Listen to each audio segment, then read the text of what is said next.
চিকেনের একঘেয়েমি কাটাতে এই চিকেন মাখানি পদটি একবার হলেও ট্রাই করে দেখতে পারো। কথা দিচ্ছি তোমার প্লেটে প্রধান আকর্ষণ হয়ে থাকবে।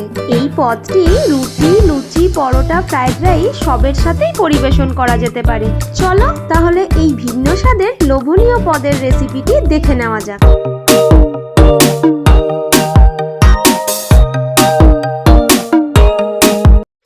রান্নার জন্য যে সমস্ত উপকরণগুলো লাগবে সেগুলো আমি আগে এক জায়গায় করে নিয়েছি। এবার গ্যাস জ্বালিয়ে একটা ফ্রাইং প্যান বসিয়ে তার মধ্যে 1/4 কাপ সানফ্লাওয়ার অয়েল দিয়ে তার মধ্যে 1 চা চামচ গোটা জিরে ফোড়ন দিয়ে দিলাম। ওই তেলেই দিয়ে দিচ্ছি 4-5টা লবঙ্গ, 2টো এলাচ, 10-15টা গোলমরিচ, কিছুটা জয়িত্রী আর 1 টুকরো দারচিনি। এরপর দিয়ে দিচ্ছি 2টো মিডিয়াম সাইজের কেটে রাখা পেঁয়াজ, 2টো মিডিয়াম সাইজের কুচি করে রাখা টমেটো, 15 থেকে 20 কোয়া রসুন, 2 ইঞ্চি সাইজের আদা কুচি, 5-6টা কাজু বাদাম আর 4টে আমন্ড বাদাম। এবার এগুলোকে সব তেলের মধ্যে কিছুক্ষণের জন্য নাড়াচাড়া করতে থাকবো। আর গ্যাসের ফ্লেমটাকে আমি এখন মিডিয়ামেই রেখেছি।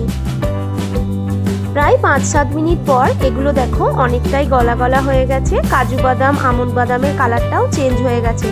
এবার এগুলোকে একটা প্লেটের মধ্যে নিয়ে নিচ্ছি ঠান্ডা হওয়ার জন্য। আবারও ওই ফ্রাইং প্যানটা গ্যাসের মধ্যে বসিয়ে এর মধ্যে কিছুটা সানফ্লাওয়ার অয়েল নিয়ে নিলাম। এখানে আমি 250 গ্রাম বোনলেস চিকেন নিয়েছি। চিকেনটা একদম ছোট ছোট করে কাটিয়ে এনেছি। তেলটা গরম হয়ে গেলে এর মধ্যে 3 কোয়া রসুন গ্রেট করে দিয়ে দেব। গরম তেলের মধ্যে রসুন গ্রেট করে দিলে খুব সুন্দর একটা ফ্লেভার আসে। এবার এই তেলের মধ্যেই চিকেনগুলোকে সব দিয়ে দেব একটু ভাজা হওয়ার জন্য।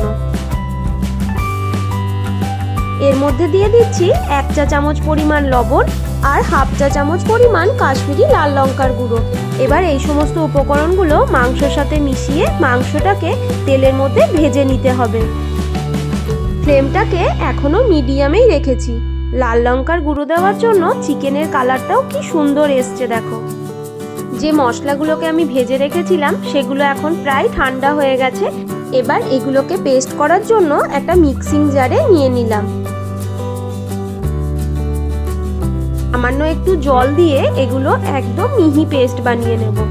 এদিকে মাংসটাও দেখো প্রায় ভাজা ভাজা হয়ে গেছে আর অনেকটা সেদ্ধও হয়ে গেছে। এখানে মাংসগুলোকে খুব বেশি ভাজার দরকার নেই, প্রায় 50% মতো ভেজে নিতে হবে। খুব বেশি ভাজা হয়ে গেলে আবার মাংস রান্নার সময় ছিবড়ে হয়ে যেতে পারে।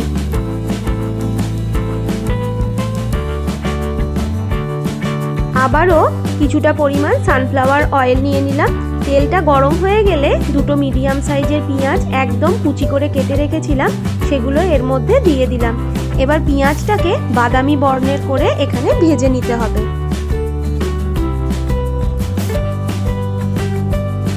পেঁয়াজটা প্রায় বাদামি বর্ণের হয়ে গেছে। ওদিকে মশলাটাও একদম মিহিভাবে পেস্ট করে নিয়েছি। এবার মশলার পেস্টটা পেঁয়াজের মধ্যে দিয়ে দিলাম। দিয়ে দিচ্ছি 1 চা চামচ কাশ্মীরি লাল লঙ্কার গুঁড়ো, এতে রংটা খুবই ভালো আসে। 1 চা চামচ চিকেন মশলা, 1 চা চামচ লবণ। এবার এই সমস্ত উপকরণ মশলার সাথে ভালোভাবে মিশিয়ে একটু নাড়াচাড়া করে নিতে হবে। মশলাটা তো আগে থেকে কষানোই আছে। 1 থেকে 1.5 মিনিট সমস্ত উপকরণ তেলে ভালোভাবে মিশিয়ে নিতে হবে। দেখো মশলাটা থেকে খুব ভালোভাবে তেল ছাড়তে শুরু করে দিয়েছে। এবার মিক্সির বাটিটা ধুয়ে সামান্য একটু জল এর মধ্যে দিয়ে দিলাম। এটা যেহেতু চিকেন মাখানি বানাবো সেজন্য মাংসটা একটু মাখো মাখোই করব। তোমরা চাইলে এর মধ্যে সামান্য একটু জল আরও অ্যাড করতেই পারো, তবে জলটা গরম দিলে বেশি ভালো হয়। এবার এর মধ্যে ভেজে রাখা মাংসগুলো দিয়ে দেব। গ্রেভিটার সাথে মাংসগুলোকে খুব ভালোভাবে মিশিয়ে নিতে হবে। আর গ্যাসের ফ্লেমটাকে এখন লোতে রেখেছি।